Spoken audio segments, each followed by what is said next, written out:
Hi everybody, welcome to another episode of the Evexia Effect. I'm Jilly, your host, and we have another wonderful guest here today. We have Despina, who has a fantastic little, she calls it a lab. So it's all about self-discovery. We're going to talk everything from stress to self-connection and how you can feel great again. So welcome, Despina. Thank you very much for joining us. Thank you. And thank you for saying my name correctly, Despina, which is the Greek way of saying it, isn't it? It is the Greek way, yes. Yeah. I think living in Greece, you get used to saying it. Absolutely. Yeah. So for those that don't know, Despina is actually Greek Australian. So she lives in Australia, but her roots are deep here in Greece. And she also does retreats here in Greece, which is how we're getting onto the conversation and talking with her. So for the listeners, for meeting you for the first time, Despina, I said it wrong, Despina. Who are you and what is the Self-Discovery Lab? Okay, so I'll talk about who I am first because there's a big gap between me and Self-Discovery Lab. But first and foremost, I'm a naturopath, I'm a clinician, and I'm an educator. So I lecture at the main universities here in Australia.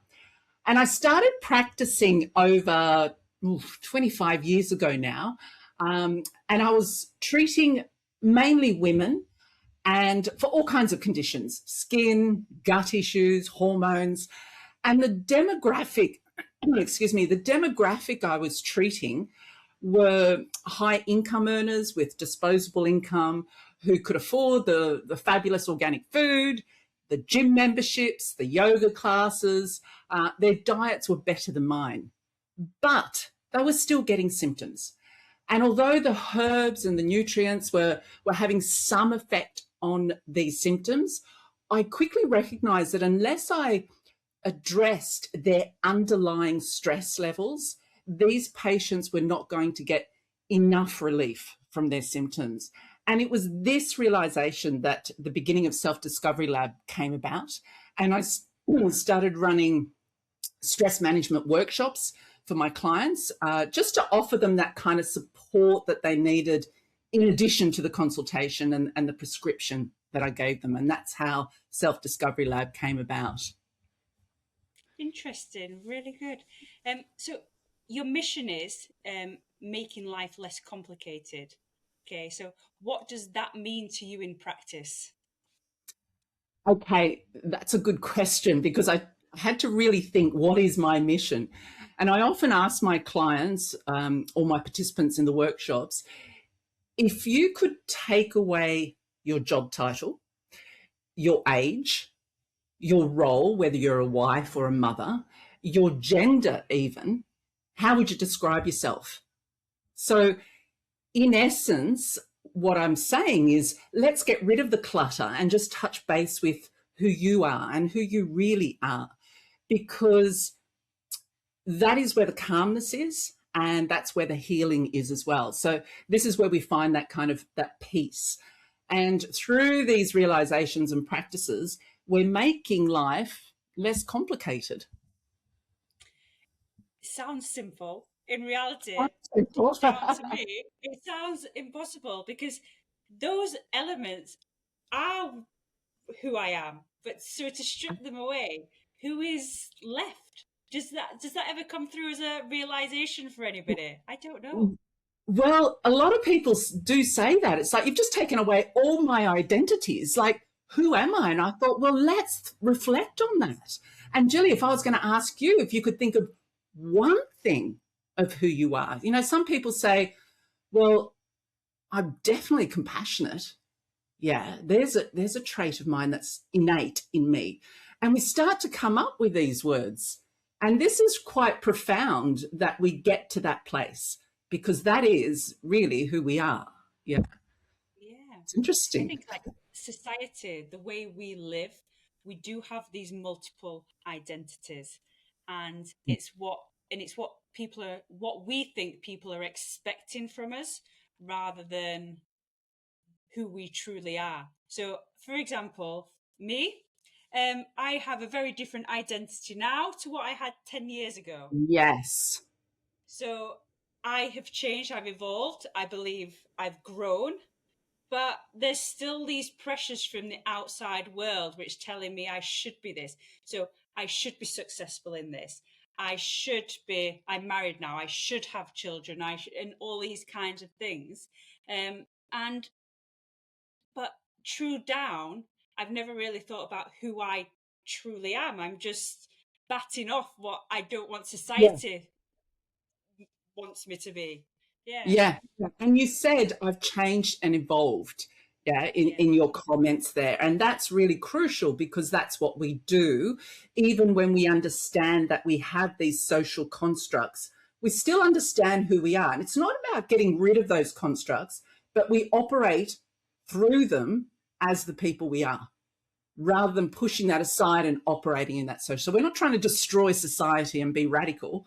It's just really understanding how we can align with who we are in doing that social construct.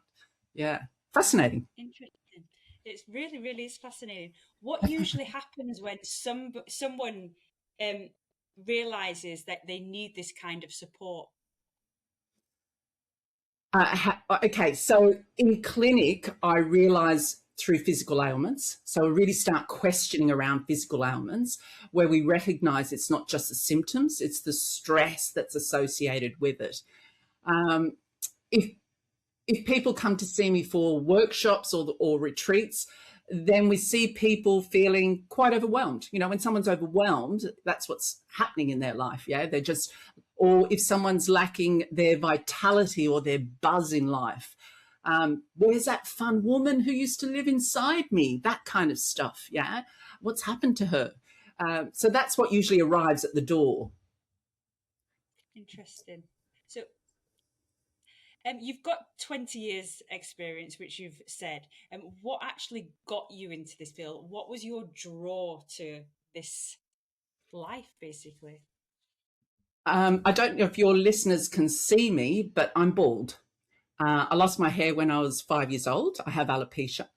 So, you know, 50 years now with no hair. So you could imagine what it's like for a young girl growing up feeling, I suppose, ugly. Yeah, because hair really represents beauty to a woman.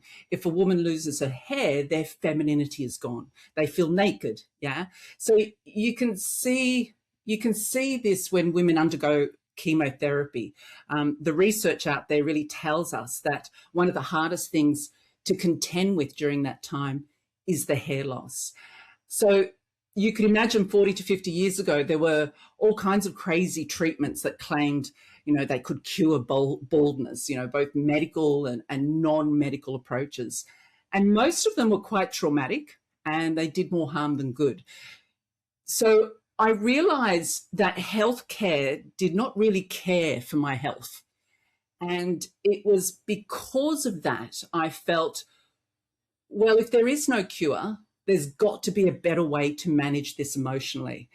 And it was this journey that took me to looking within and recognizing, truly recognizing that beauty. And I know this sounds so cliche, but beauty is within. And understanding this on a cellular level has really changed my world and how I operate in the world. So this was my driver to be a clinician and to really care about, people's health, to be there for them.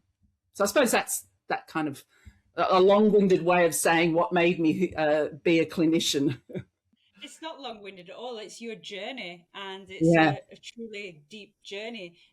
Very few people would experience this. So, from a young age, you had to understand that beauty yeah, was within. And again, we go back to the society pressures. It's the yeah, way we've been brought up that has told us that beauty is on the outside. That is how beauty is marketed. So yeah. people buy products, buy That's clothes, buy right. everything like this. That's So exactly right. Yeah, it's and how beauty is being marketed. So it is, it's, even though you went through a difficult journey to get there, it's refreshing to speak to somebody that actually understands that beauty is within the person yeah, rather than on the outside of the person. and that's what I seek. And when I ask the question, "Who are you?" This is what I'm seeking. I'm trying to find your beauty, because that's where the strength is as well.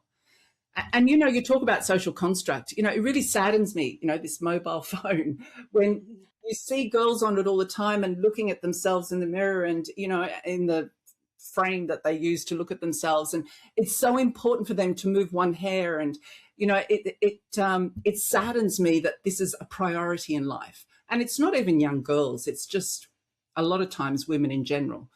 And, a lot of what I do is, it's important. I'm not saying, walk out and look ugly by any means, but it's just taking on board, like I said earlier, who are we? And let's shine through that in our beauty. Yeah. It's a good message. So you focus mainly on stress and anxiety. Yeah. What did you notice in clients when you do go into that area of stress and anxiety? I actually had my own anxiety disorder, and I did everything that I was trained in to overcome it. And nothing worked. My panic attacks got worse, and I started to feel like a fraud, actually, because here am I, a naturopath, and when I apply my own treatments I give others to me, they don't work. So I actually closed my practice for a while, and I researched, and I did a lot of research around stress and anxiety. What is stress? How does the nervous system work? What's the quickest way to get out of turmoil, if there is a quick way? And it was that year out that I really found my own solutions and started treating clients again, but in a very different way. Yeah. Okay, so you studied nutrition, counselling and education. How does it all fit together? Oh, and that wasn't done on purpose, by the way, because it's interesting how it works, because nutrition was the first thing I started. And nutrition is body, understanding the body and how nutrients work in the body. I studied some counselling as well, and that's the mind. So, I really focused on the mind. And then I went into education. So then I studied education to be a good teacher. And education is really all about how can I deliver my information and my practices in the best way that I can, to get the best outcomes, I suppose. So the three actually go beautifully together. And like I said, it wasn't planned to do that. It just, as life progresses, you just do things and somehow you find your way to where you're going that combines everything you do in your history. Yeah. So you went on to the education side of it, which Yeah. is a great way to, so you lecturing in universities, health and science at Western Sydney University and Torrens Yeah. University. Yeah, they're the two. Yeah. So it's a completely different environment to your clinics, to your retreats. It's like two opposite ends of the scale. So I imagine you don't get the personal interaction when you're lecturing as what you do in the retreats. You're absolutely right. I don't. And it's probably because when I teach, I can't be a clinician. It's out of scope in my job. So there's a lot of times when I teach and I really feel like I want to do more for a student because I can see their barriers and their anxieties, and I actually can't because of my role in my job. So it is very different and it is very difficult, and it's all head-based, really. Education is all about delivering the material in a way that students can understand concepts so they can then apply it in their clinic, for example. So there is a distance between me and the student. That can be difficult sometimes, yeah. I imagine when you're so passionate about something, you do want to, it's in your nature to help. It's not in your nature to be stood off and to watch from the outside. So I imagine it's really challenging. So how do you actually get your message across that you're wanting to teach with staying away? To students, you mean, or to? Yeah, to your students. I am passionate, but I'm really careful with that word passionate because it's a double-edged sword. There's a real expectation you have when you're passionate. So I do try to not be attached to an outcome with the students. And I really truly believe that I try to meet students where they're at. So I do believe that students grab what they can at the time. And mind you, we're online so much these days. It's not face to face anymore. So all of education is online. So it's really hard to get that connection with students. Yeah. Okay. I didn't realize that. Yeah. So people don't go to a lecture hall anymore and sit inside a lecture room. No, it doesn't exist anymore. We don't get hardly any students on campus. It's terrible. I really miss the days of engaging with students. And I think that's where the learning is, isn't it? When you're exchanging like that. Yeah, And yeah. now we've So got these black Zoom screens. yeah, it's not. Yeah. I don't feel like people learn as well on. Yeah. I agree with you. They learn better with people, with that interaction, with the animation, with the connection. I Yeah. do feel like And you learn better. absolutely. Because in my third year students where they have clinics, so they actually see patients and I observe them and guide them to the prescription. So in those situations where we are face to face, that's where so much of the learning happens. But unfortunately, we're in third year by then. So, we sometimes have to cover a lot of the content that they were learning in first year and second year because we miss it sometimes online. Yeah. Yeah. So this moves nicely on to like the creation of your workshops and your retreats. So that actual personal interaction is coming back. Why did you want to create the workshops and retreats? Um, I wanted to create the workshops firstly because in clinic I noticed that there was such a need. And in clinic, I'm doing one on one. And I really wanted to do one on 5, one on 10, one on 20. You know what I mean? Because if we could capture some really good stress management techniques early on, then people won't need to go down that track of anxiety disorders and stress disorders that we see so much in clinic and so much in our youth.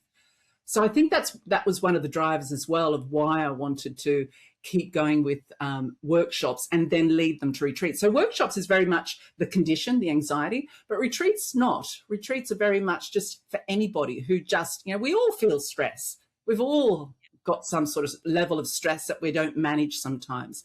So it's really more about the generalized stress rather than specific disorders on the retreat. Okay. So if somebody is feeling anxious, overwhelmed, stuck, what's the first thing you do to assess with its body, habits, thoughts, environment?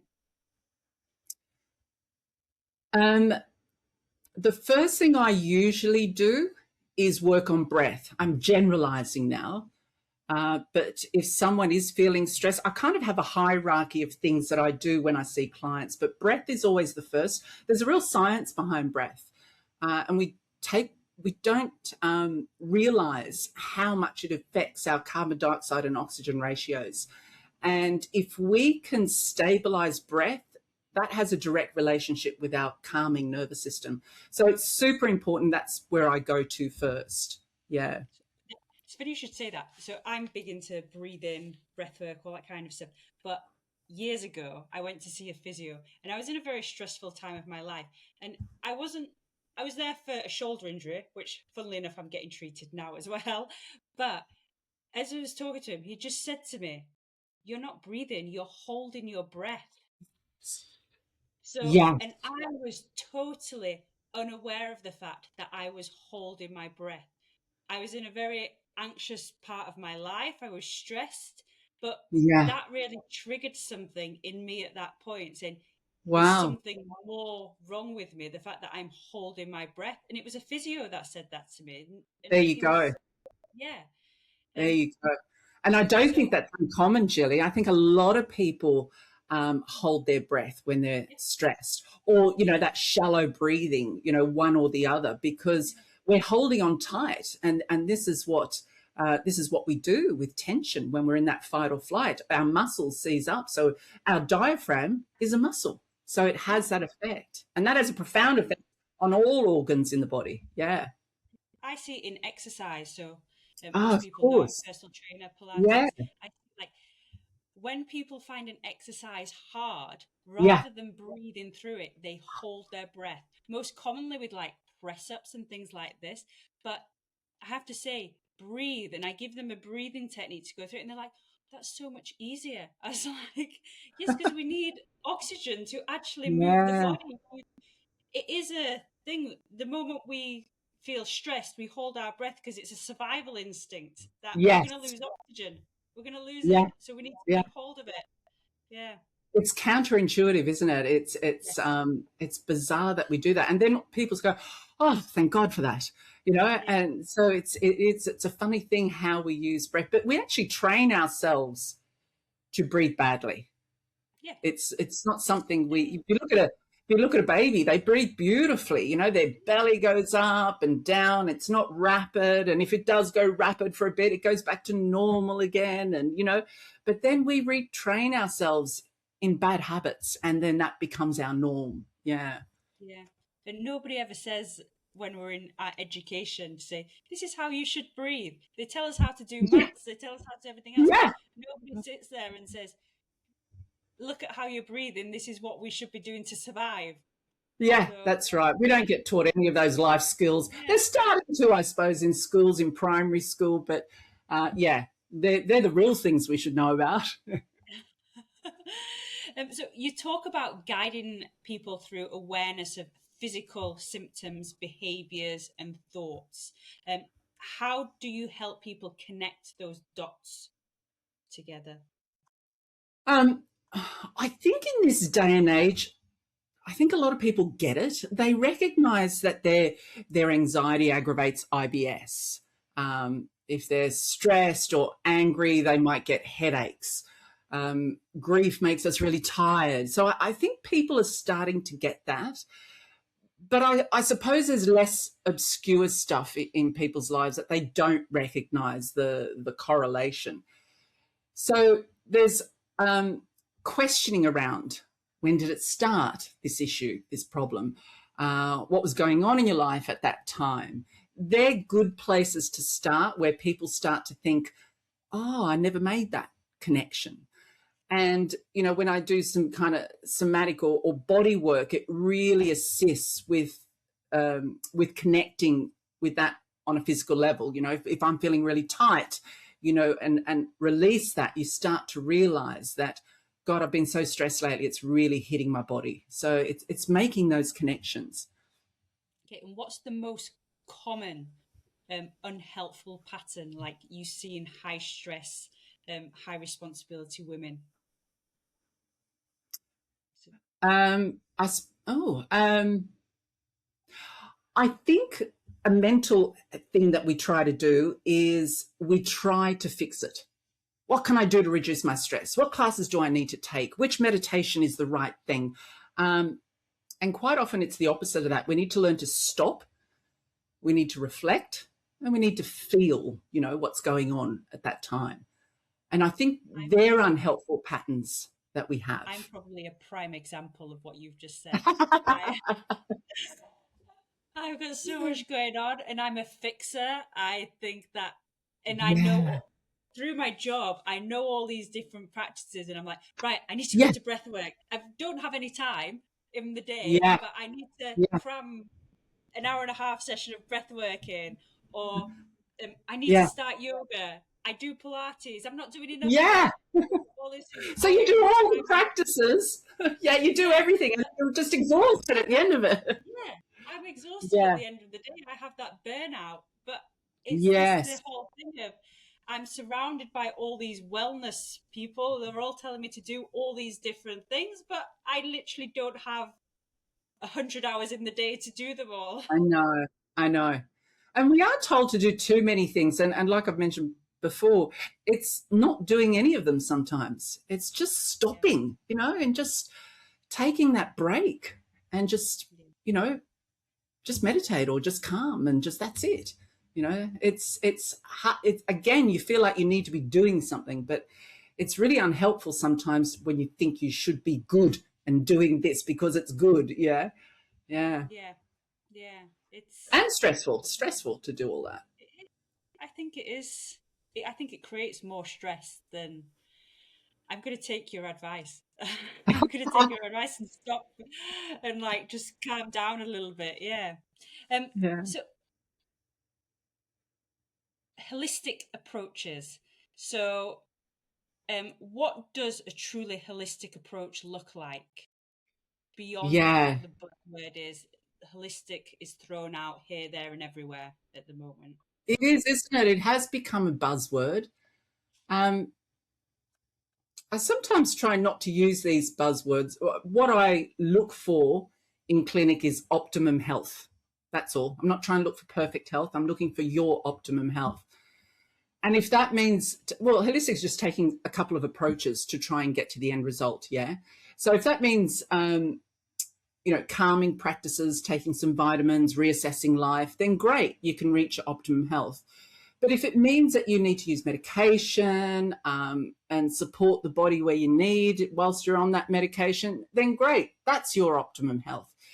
It's not about denying anything, but finding what supports you to get to that optimum state. So holistic is just using different practices to do that, and not to be caught up in using, just natural therapies, which is what a lot of people I see are caught up in.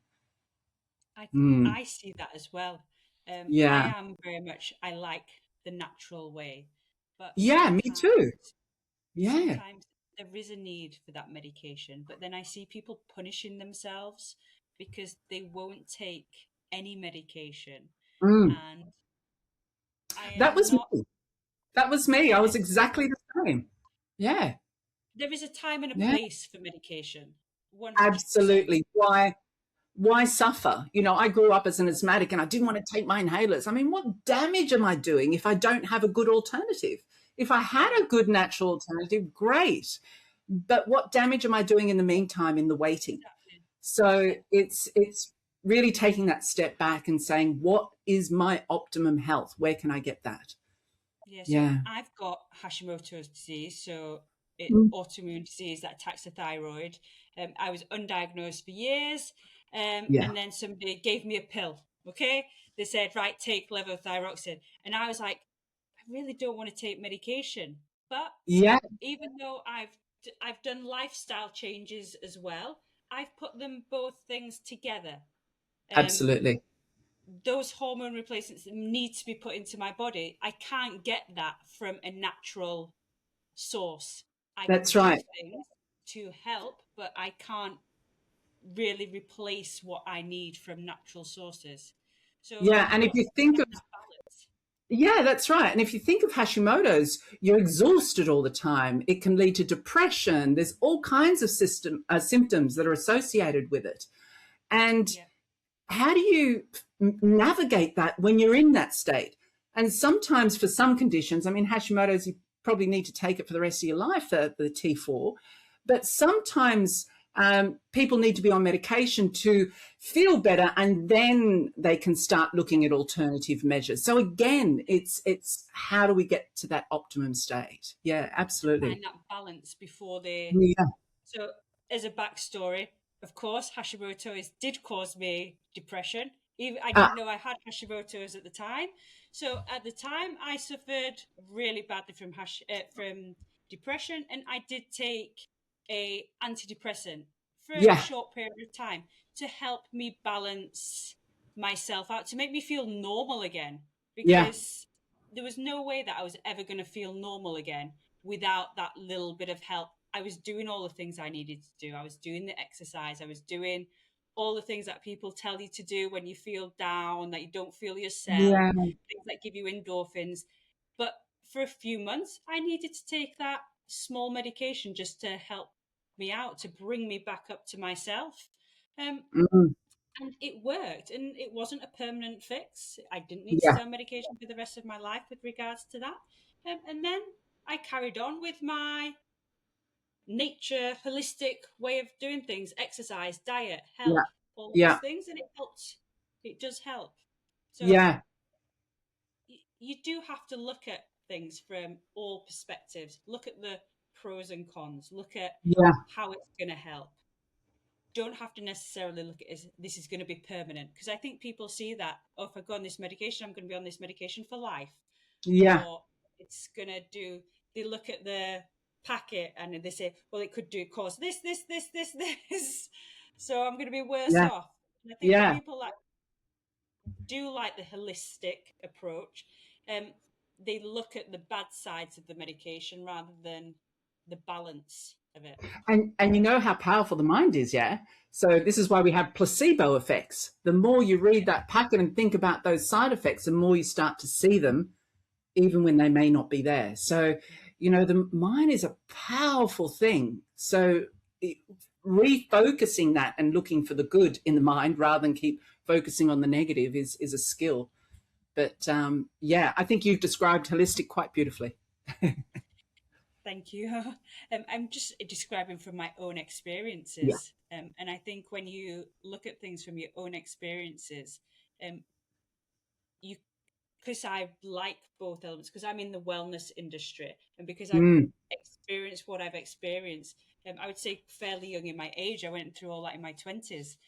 So it's this was my evolution of me, basically. So this is yeah. how I've evolved to who I am today.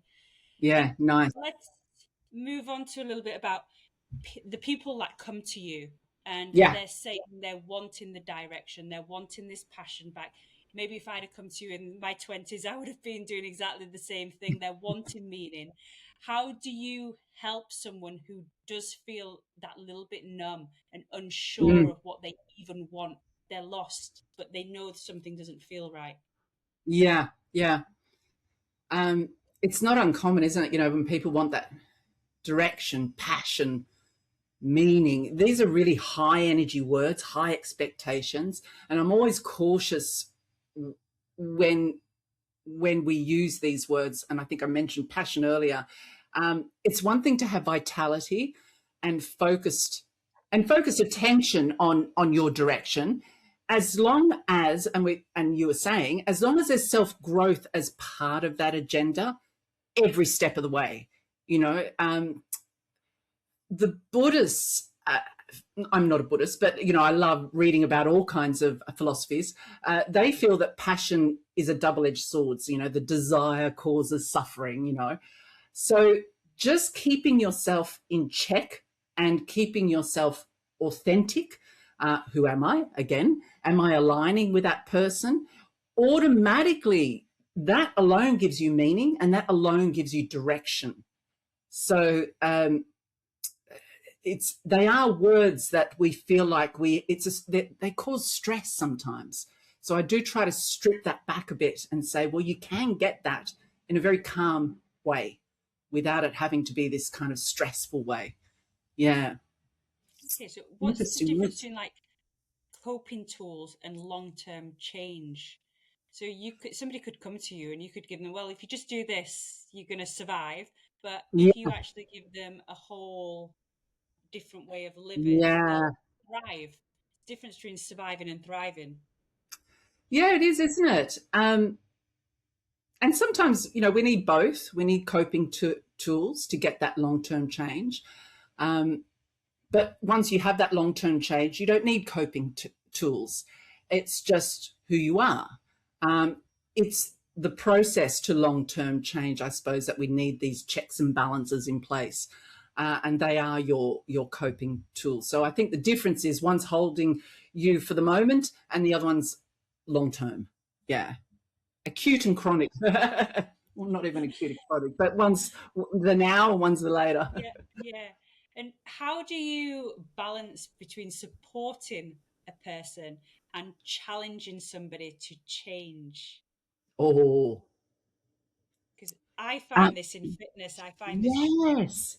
it's like I feel like sometimes I'm Yeah. being mean because I know something's going to be good for them, but they're resisting it because it's not part of their routine. And then I Yeah. get frustrated sometimes, but I'm trying to be calm and I'm trying to be supportive. Yeah. And Oh God, I hear you you. I go hear you. very similar process. Um, Again, I try to meet people where they're at. I'm not attached to people changing. Um, you often hear that you attend a retreat and it's this transformative experience. And yes, this can happen, but it's not the norm. People don't No. suddenly transform in most cases. So I'm only interested in supporting people shift their perspective, then change naturally happens. So, having these kind of aha moments, they're great catalysts for change. But that's up to the individual, isn't it? So you can, what's the saying? Take the horse to water. What is it? You take a horse to water, you can't make it drink. Drink, yeah. That one. But that's all we can do. So, we don't want to bring our change onto them, what we want for them. They need to want it. So it really is taking that seat back and just guiding with what you've got and let them take that forward. Yeah. Okay, interesting. So this is like a one-on-one thing, but you do group work as well. So how does the dynamic of a group help people shift the perspective? Because I imagine, like, if you've got a group of people, they all help one another along the way. Yeah, I love doing group work. It almost makes me feel that I'm redundant. Yeah, because I suppose quite simply, you hear what others are saying and what others are feeling, and that can be challenging to your own perspectives, which is great. You're also supported and held in the group. And what I mean by held is that the group supports and allows you to feel safe and safe to open up, have discussions. It could feel safe to have emotions to be expressed. And group work does that quite beautifully. I do love group work, because people just talk with each other and the flow just happens. And especially when you are in a group, you're there for a reason, aren't you? You're not just there because, you popped in. So people are listening and wanting to learn. It's a nice thing. And yeah. So people can achieve different things in a group setting. So what happens in the group that doesn't happen when you're trying to do it on your own? Does that make sense, that question?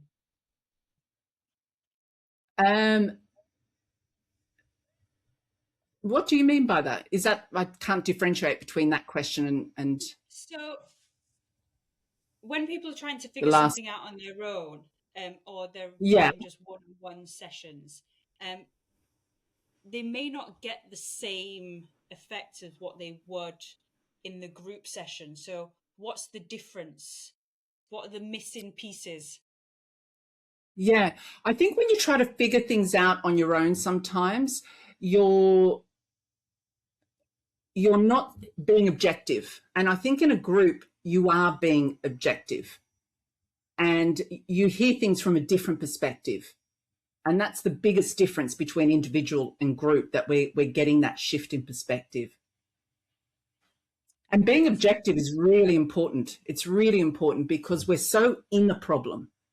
And if someone else is going through another problem, but similar feelings and similar to yours, you're going to learn from that, whether you realize it or not. Yeah. Yeah. I 100% agree with that. And not just in this situation, in life in general. Like, if you've always got one point of view, if you're not open to that point of view, you're then clouded in your own judgment. And you need to be open to things around you, and then it could influence how you live, how you make a decision. This is a really weird example, maybe. Go on. Somebody made a comment on social media yesterday, one of my friends, and I don't know whether you know much about celebrities or anything like that. I don't really follow celebrities, but Katy Perry, for example, did something with space. She went up to astronaut, and now there's something to do with the Canadian president. I don't know the ins and outs, but a year ago she was going into space, and now she's trying to fight climate change. And and somebody made a really bad comment about who does she think she is, etc. However, in my opinion, her environment has changed. So she's gone from one surrounding people that are saying, yeah, let's do this, but then she's met somebody else who's then given her a positive way of life, like an outlook, and she's been open to this positive outlook, so therefore she's now doing something positive. So her environment has changed, the people she surrounded herself with have changed. what she's done in the past is irrelevant because now she's doing something. So she's Yeah. surrounded by the people that are like impacting her positively. So, Yeah. and I feel like this is the same thing with like group work. It might be Yeah. a very out there example, but it just describes really well how if you change your environment and you surround yourself with the right people, you're going Yeah. to change your perspective on Yeah, things. and that's when I said they hold the space. That's exactly what's happening. It's that environment where you feel safe to express and think differently. Um, Yeah, yeah, I do. I really like that environment of group work. Yeah. yeah, And we're talking a lot of serious stuff here, aren't we? Self-development, all serious yes, stuff. But group work is also fun. We have a laugh, especially when you've got women around you. It's quite fun. It's not only serious because you can only take serious so far before you crack up laughing about something. It's like, oh my God, yeah. I do that too. How ridiculous are we? And you just have a laugh about it. So We're yeah, not it's not all designed to doom be and gloom. serious. Yeah, Sorry? we're not designed to be serious all the time, but life makes us No. serious. Yeah, Yes, absolutely. How dreary is that? It's natural for us to laugh. When you look at children, they just laugh, belly laugh. We don't do that anymore, and yeah. it's A child terrible that laughs we've like lost that skill. a child laughs something Yeah. like 100 times a day, and an adult laughs one if Oh, they're lucky. yeah, yeah. So true. And they feel it. The what your body produces when you laugh is what keeps you good and in high spirits. Yes. Yeah. That's right. Comedy's a great thing for that. I Yeah, actually prescribe comedy. What's playing at the comedy store. Let's yeah. take that instead of scrolling on your phone. Let's do that. Yeah. It's a good thing though. There's nothing Good better than swap. having the thing is, there's no better feelings like when you've cried from laughter. It's Oh, like, or you can't catch your breath from laughter, yeah. and you Yeah. feel exhilarated after that point. Yeah. Yeah. Do you remember with Yeah, your friends at school where you just yeah, giggle at all kinds of things? yeah. Yeah. And then you laugh at somebody else laughing because their laugh is Yeah. funny. I And think the I'm thing going to is, get into laughter therapy. You're inspiring me. I Oh, think it would be funny. amazing. So we're all about changing the status quo in your thing. So maybe we need to do Yeah. the laughing element of it as well. So about changing the status quo, and this is what your workshops are designed to do. You do Yeah. introduce ways being that whole concept of being within yourself Mm. Yeah. that people have forgotten. What are a few ways of this in modern life which is pushed out? So what's pushing us out from being Yeah. ourselves? We've really lost the art of being, haven't we? Um, Sometimes I just feel like we need this kind of revolution, about social media, burn the iPhone, fight against those ongoing pressures at work, inflation, and, the demands of trying to survive, double incomes in the family to survive. It's not rocket science, is it? It's just to switch off and come back to self. But it's difficult to remember to do it. Yeah. Taking the time out for your nervous system to reset, because the nervous system does need to reset. If it's been in fight or flight, doing this, doing that, there's no time for it to reset, to stop and calm. And we cannot be in fight or flight all day. It causes dis-ease in the body, which then causes disease. So taking that time to disconnect is super important. Put the iPhone down. Stop reading papers, the news. Stop filling up your days that way and allow time for that nervous system to just rest. Even if it's 5 minutes, close your eyes and just, touch base with your body. How am I feeling here? How am I feeling there? 5 minutes. Do it 3-4 times a day, on the train, on the bus, at work, whatever. Just reset, reset, reset. Have you witnessed any breakthroughs?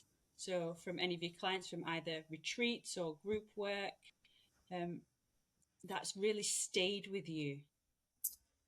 I'm going to generalize that a little, because it's really common for us to get feedback from from mothers. I get a lot of women saying, only women actually on retreats, saying they're suddenly more connected, I suppose is the word, that they're more connected with their kids, with their partner. They've just kind of built better relationships. And it's interesting to see how many women also who suddenly change careers or do something that aligns better with who they are. So without speaking specifically, I would say social connection is a general comment I receive ongoing. Yeah, and it doesn't suddenly stop either. It's something they take with them for the rest of their, well, I say the rest of their lives, even when because sometimes I have them as clients for years down the track, and it just consistently stays with them. You can't unshift a perspective. Do you know what I mean? Like once you shift a perspective, you can't go back again. So these things are ongoing. Yeah. Okay. So let's talk about practical tools for our listeners.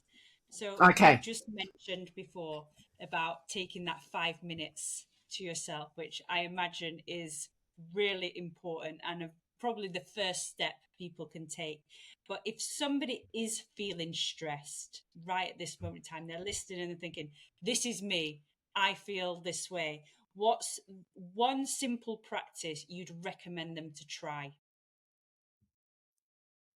I spoke earlier about breath work, the science of breath work. One of the first things, even if when someone is very stressed, I get them to hum. The reason I get them to hum is because we breathe in and that triggers a fight or flight response. Breathing out triggers the rest and digest response. So there's two parts to the nervous system. So if our out breath is elongated, in other words, longer than the in breath, it makes our body relax. It tries to leave this fight or flight response. So humming does that without you having to think about it, because you don't want to think 1, 2, 3 and breathe out 1, 2, 3, 4. You don't want to think about it. You want to make it as natural as possible. So I train almost every client of mine to hum, just the out breath. That's all. Breathe in through your nose and just hum again. The out breath. Not too long, because then you'll go, too much air going in. So just do that for 2 minutes, and it just calms you down. So there's a whole science behind that, which I haven't got time to go into, but it's an activity I do get a lot of my clients doing. At the end of my Pilates classes, we do breath work, just 10 rounds of breathing in and out. And we focus on breathing in for 4, breathing out for 8 in most situations. Perfect. And Perfect.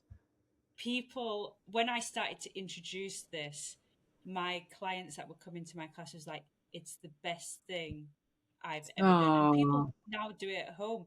And it is that whole element of breathing out for that little bit longer. And it's 3 minutes of breath work. We don't do a lot. We just put it at the end of the class. But this is what changes people, I think. Pilates is amazing. Yeah. It does what it has the breathing in there. But I do think, because I get a lot of women in my classes for sure.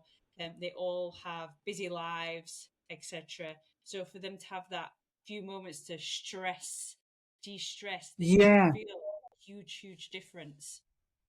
Doesn't take much, does it? I mean, what people don't realize is that the body wants to heal. That's its whole mission and job, that it heals. You cut yourself, you don't have to look at it and say, heal. The body wants to go there. And same with the mind. You've just got to give it the space to do that. Give it 3 minutes of breath. It will naturally go there. It wants to go there. And this is why I say, give your body that space to find its way back. Yeah. Good. Yeah, it's great. That leads on to a bit of when stress is high, do you start with the body or do you start with the mind? Because we need to conquer this stress. So would you say the breath work is a body thing that helps the mind? Or do you look at behaviours maybe? And why? So if stress is high is what you're asking. Okay, so I'd first I'd start with just stepping away from stimulus, whatever that stimulus is. So environment. You know, if you're in an environment that is quite stressful, no matter what you do, the environment is going to keep you at stress. That will help calm down that fight or flight. If it's not environment, I immediately go to breath, which isn't mind. I suppose that's more body. I actually separate them too, with the breath and the body. But I suppose, body, because when we have quite high stress or anxiety, we can't talk ourselves out of it because we're in fight or flight. You know, when you're in fight or flight, everything's such a problem, yeah? But when you're in that calm part of the nervous system, we think, why is that's not a huge issue. So when we're under stress, it's very hard to train the mind when you're in that fight or flight response. So we need to start with breath and body first, is where I go. Yeah. Okay. Yeah. And are there any misconceptions about anxiety or stress out there? There is, I think. There's a normal element to stress. We need it, yeah. It's biologically keeps us alive. To occasionally slip into survival mode, we need that stressful response. But like I was saying earlier, the body's not designed to have high cortisol all day. That's not normal. You're not wired that way. And that can lead to anxiety.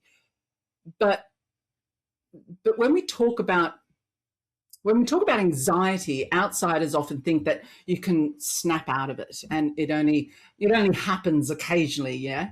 And it can happen to someone 24/7, and I don't think people realize that. You can be in an anxious state 24/7, and people don't recognize that.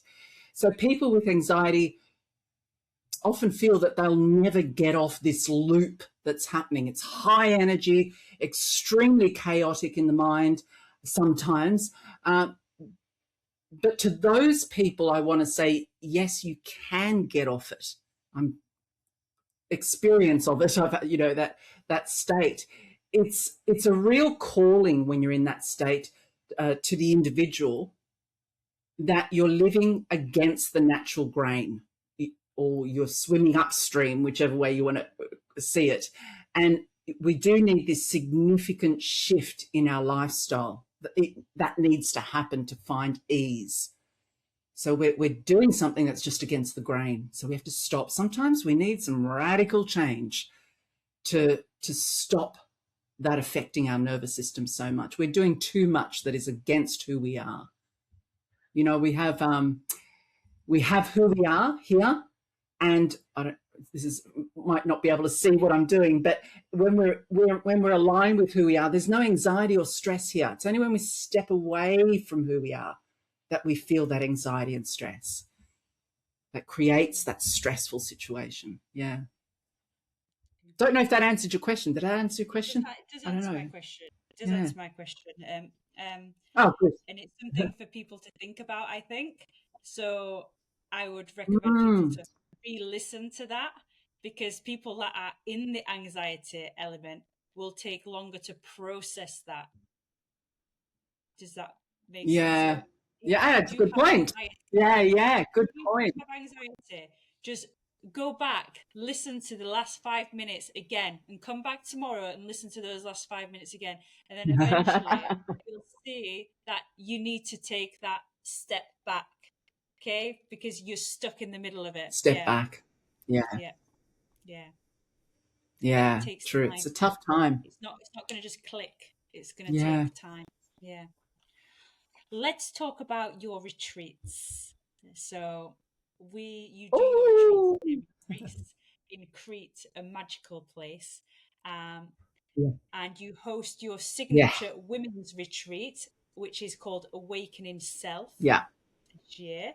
What inspired you to come to Greece to do your retreats? Logistically, it's easier for me because I'm Greek. I speak the language, and it's easier for me to navigate. But more importantly, Greece has a culture that you understand, I'm sure. And this kind of culture is extremely supportive. Not only has it got the good food, we've got that yummy Mediterranean food, We've also got extraordinarily friendly locals. You know, there's a Greek word, philothimi. You know, people are just so friendly in Greece. We've got the beautiful islands. We've got amazing beaches. And we've got that historical awe, you know. And we know when we're in these types of surroundings where when we have awe around us, we're more likely to open up and shift perspective. There's great research that showing that when you're in awe of something, in awe of your surroundings, we've all experienced it. We feel our energy actually lift. It's like, oh, wow, this is amazing. It's elevated. Negativity is gone. And when we're surrounded in this place, what a perfect place to go and do a retreat when you've got that around you. And it's that space that helps you to open up, helps you to change, reassesses life, you know, shift your personal belief system. And you're away from home, you know, you're immersed in this for 7 days. So I don't think you have any choice but to shift perspective. You know, you're just there. It's a beautiful, beautiful place. It's magical. But that's me being biased because I'm Greek background. I do think we're talking all the time No. about Greece here and how magical it is. And there's not one person that has ever disagreed with me about Yeah. how Greece makes you feel. It's a magical land. There is Yeah. nowhere on this earth that I've felt so at home and so grounded, which is why I think once I moved to Oh, Greece, wow. I personally thrived. But I think everybody that Oh, comes here wow. has this same message, and it's something, it's profound. It is really profound. Um, but we can talk about this forever, about the land of Greece and how it makes you feel. Yes. Let's talk about what the retreat actually focuses on. So it's somatic practices, but what does Yeah. that actually mean for someone new to that term? Yeah, it's a difficult term to get your head around, somatic. Somatic means, it's a Greek word. Everything comes from the Of Greek. course, it's a Greek word. Soma, which is body. So So we all know psychology. It's talk therapy where we try to figure out ways to think about a problem more effectively. But sometimes words are just too overwhelming, or we get confused, or we don't know where to start. And the words can sometimes be re-traumatizing as well. So somatic therapy kind of bypasses all that. It's a body-centered therapy, so rather than a word-centered therapy. And we understand the word psychosomatic, which means psycho, meaning mind, affecting the body, somatic. So we store a lot of emotions in the body. You know, our posture says a lot. Our gut symptoms, butterflies in the gut, the way we grind our teeth, you know, or our jaw tight shut. So with somatics, we visit these places and we try and release the tension. And sometimes it's great, just releases tension. But sometimes when you work with it and release that energy, that tightness, it can often bring up an emotion or a memory or events that relate to that.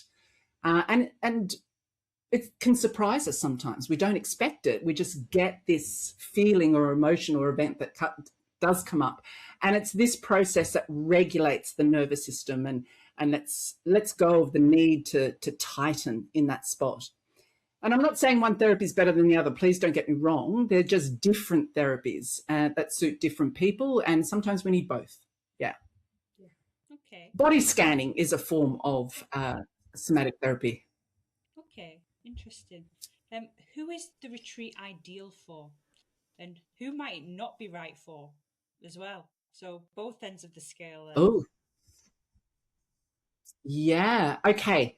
Um, well, it's right for women because I only do women only retreats and not right for men to start. So That's women who, the situation. yeah. So women who just simply feel they want to reconnect with themselves again, build some connections with people, and they're keen for some good laughs, maybe a cry, and some great adventures on the Mediterranean. We do a private yacht sailing trip, which is again, feeling that awe, on the Mediterranean Sea. Who's it not for? Well, that's an interesting question. Obviously, not under 18s. We very rarely get, we've never had anyone, in their 20s, I don't think. So it's normally 30 plus, but who's it not for? I think it's not for people who want to go there to fix a mental health condition. That's not what it's for. We're not here to support you in your anxiety disorder or your psychotic disorder. We're not there to do that. So it's more about building connections and shifting perspectives. It could help your anxiety disorder, but it's not there to fix that. That's not what we're all about. What do you hope women feel by day 2 or 3 that they didn't feel when they arrived? This is difficult to respond because I don't expect anything apart from building connections. It really is after the event I hear feedback on what it's like to go back into the real world with shifts, that they didn't realize they were having shifts during the retreat. And I think it's, we get caught up in this immersive, not a normal time of life.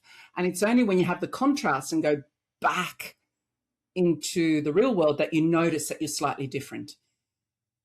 So what do I expect? 2 or 3 days? Probably nothing profound at all. I think it's just building those connections, and I can step back and just see people connect beautifully. That's the most common thing I get from women. It's just so nice to connect with others. Yeah. Yeah, it does sound amazing. Yeah. For someone nervous Yeah. about coming alone, because most people that come on retreats are solo travelers. And I imagine very many people that come to your retreats are solo travelers. What would you tell them if they are nervous about coming? I think it would be abnormal not to be nervous, yeah? Could you imagine you're going on your own? Some women have never traveled on their own before and they feel this is a safe first step. Goodness, I'm nervous on day 1, so I can imagine how they're feeling. It's who am I going to meet? What will happen? We're all feeling the same stuff. These are natural feelings. But I can tell you for sure that that's all gone by the evening.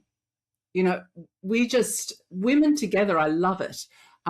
From the first night onwards, I use the word connection. I know I'm getting boring with it, but we just all talk about, and I do plan some icebreakers and certain questions that we discuss, and then it's just off. It's really easy.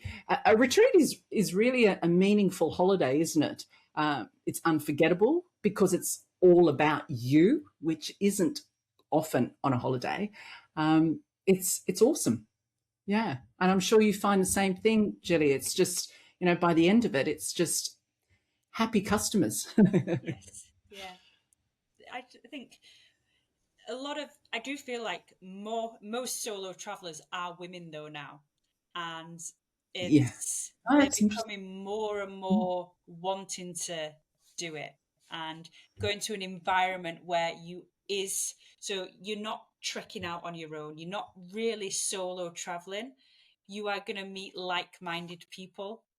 So even though that first step, getting on the flight, is on your own, when you do get there, there's going to be an instant connection because you're all there for very similar reasons. Yeah.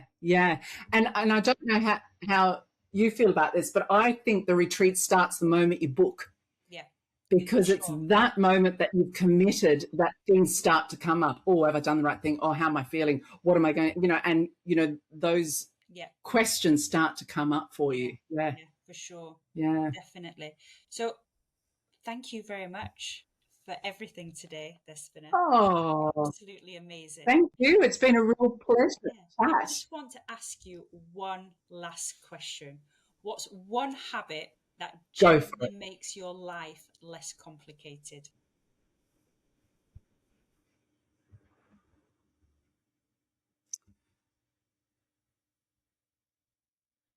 I have quotes all around me. I don't know if you do. I love quotes.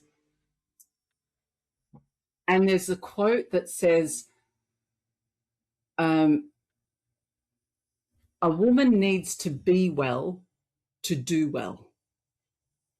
So I think one thing that I do on a daily basis is I remember that and I say to myself, what do I need to do to be well today? And I've got to say, I always go back to humming. Humming's just my go-to all the time. If I have to catch a bus somewhere, I hum all the way, all the way. So I have to say humming.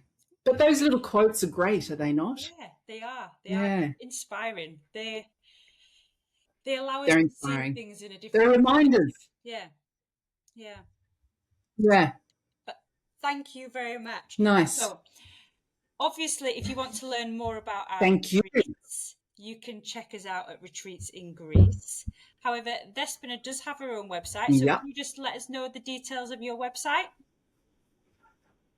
Yes, it's selfdiscoverylab.com.au. God, I nearly forgot that then. selfdiscoverylab.com.au. Which I will put in the description of the podcast. So all the links will be there to connect you to Despina and to connect you to Retreats in Greece. But thank you very much. It's been an absolute pleasure. And You're very welcome. Thank you.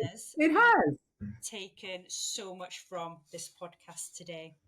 Thank you. It was great. It was good fun. Perfect. Well, thank you. Thank you for your insights as well. You're welcome. It's nice to have an engaging conversation. And this is what it's all about, to be able to talk two ways, not for me to just list a load of questions. We want to have an interactive conversation, which is great. And you're so easy to talk to. So wonderful. Thank you very much to all our listeners. See you on social media. Thank you very much to all our listeners. It's been a real pleasure for you having you along this journey. If you're not already following the Evexia Effect on Spotify, please do so. And if you do want to know more about what we're offering, the retreats that we have happening all across Greece, do visit our website. Okay, thank you very much and have a fabulous day.